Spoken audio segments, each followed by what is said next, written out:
Now at 11, inflation has reached its lowest point since early 2021. Good news, down 3%. But if you live in Florida, you will not be feeling that relief. Yep, Florida has been dubbed America's inflation hotspot, all thanks to persistent problems with sky-high housing costs. CBS News Miami's Yvonne Taylor reports.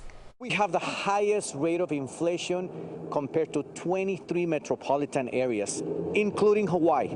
And that is according to a recently released study that actually analyzed a period of 12 months, ending in April. Yet, we still feel it. A trip to the grocery store may be the best survey about inflation in South Florida.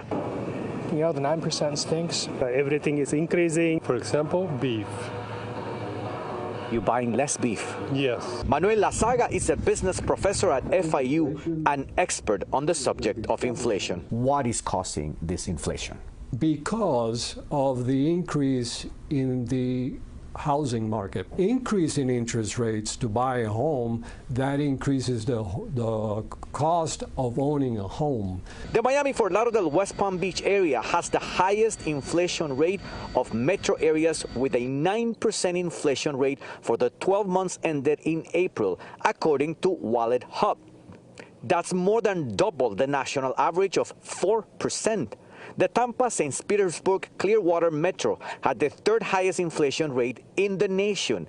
Luis Victoria could not buy a house for years. So we just got the house after 3 years in a very high price. So it was very difficult because there is no inventory. In fact, according to Census Bureau's latest estimate, South Florida's population grew the most of any state from July 2021 to July 2022, which correlates with what Professor Lazaga says. More demand, less supply, higher prices. I used to walk out of Publix spending about $150 for maybe 2 weeks of food, and now I'm spending probably about that much on maybe a week or so. What can people do to make their life easier then?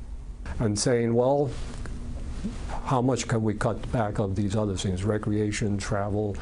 The expert tells us that a trend of decline in the rate of inflation has already started, but not enough to feel a difference. In other words, best case scenario, by December, what you're paying now for a gallon of milk may not be higher, hopefully the same. In Doral, Yvonne Taylor, CBS News, Miami.